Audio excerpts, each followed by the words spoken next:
हैदराबाद गॅझेटच्या अनुषंगाने काल माननीय विखे पाटील साहेबांच्याकडे बैठक झाली आणि त्याच्यामध्ये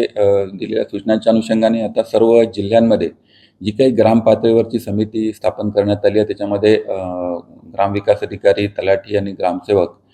कृषी सहाय्यक यांची जी काही त्रिस्तरीय समिती आहे त्या त्रिस्तरीय समितीकडून आलेल्या अर्जाची छाननी करणे, तहसीलदारांच्याकडे आलेले सगळे प्रमाणपत्राचे जे अर्ज असतील त्या सगळ्या प्रमाणपत्राची छाननीमध्ये ज्यांच्याकडे पुरावे आतापर्यंत नव्हते किंवा त्यांच्याकडचा 67च्या पूर्वीचा कोणताही पुरावा नव्हता त्या लोकांचे आलेले अर्ज या वंशावळ समिती जी होती त्या वंशावळ समितीच्या निमित्तानं ग्रामस्तरीय समितीकडे जातील आणि मग त्यांच्या स्तरावरती लोकल एन्क्वायरी त्यांचे करून घेऊन त्यांचे मग रिपोर्ट सबमिट करून तहसीलदारांच्याकडे आल्यानंतर मग जिल्हाधिकारी स्तरावर प्रांतांच्या स्तरावरती त्यांना सर्टिफिकेट इश्यू होतील.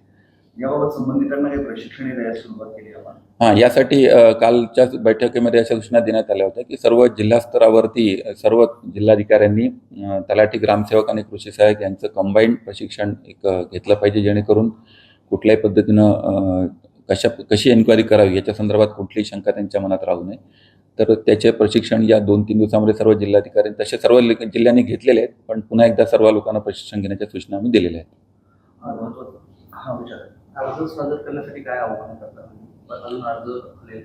अर्ज आमची आता काल पण आम्ही ते चर्चा करत होतो की आता सर्व आपल्या 8ही जिल्ह्यातली सर्व नागरिकांना म्हणजे ज्यांना आतापर्यंत प्रमाणपत्र मिळालेलं नव्हतं त्या लोकांनी आपले अर्ज तहसील कार्यालयामध्ये सादर करावे. त्यांच्याकडे जे डॉक्युमेंट आता अवेलेबल असतील ते डॉक्युमेंट त्याच्यात त्यांनी लावावे आणि ज्यांच्याकडे पुरावे नसतील त्याच्या अनुषंगाने त्याची जी काही प्रतिज्ञापत्र आहेत आपल्याला 13 ऑक्टोबर 67 ही आपली तारीख आहे. 13 ऑक्टोबर 67च्या पूर्वीचे जे काही पुरावे म्हणजे त्याच्यामध्ये आपली खासरा पाहणी असेल, पीक पाहणीपत्रक असेल,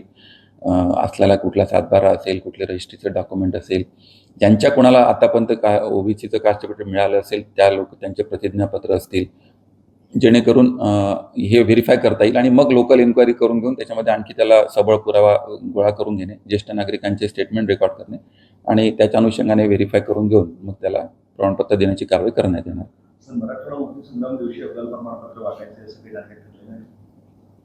17 सप्टेंबर हा आपल्या मराठवाड्यासाठी अतिशय महत्त्वाचा दिवस आहे आणि त्याच्यामुळे त्या दिवशी सर्व पालकमंत्री महोदय पण सर्व जिल्ह्याला झेंडावंदनासाठी उपस्थित असतात. त्यामुळे त्या दिवशी शासनाचं पण मनोदय आहे की या दिवशी आलेले ॲप्लिकेशन या नवीन GR प्रमाणे 2/9/25च्या शासन निर्णयाप्रमाणे आलेल्या अर्जाची छाननी, त्यांची स्थळ पाहणी किंवा होम व्हिजिट, स्थळ चौकशी करून घेऊन हे अर्ज 17 सप्टेंबरला देण्याचं आम्ही नियोजन करत आहोत. माझी या निमित्तानं आपल्या सर्व जिल्ह्यातील नागरिकांना पण विनंती आहे की त्यांनी या 2/9च्या अनुषंगाने त्यांचे अर्ज हे आपले जिल्हा तहसील कार्यालयामध्ये जमा करावेत, जेणेकरून त्या लोकांना आपल्याला 17 सप्टेंबर रोजी प्रमाणपत्र देता येईल.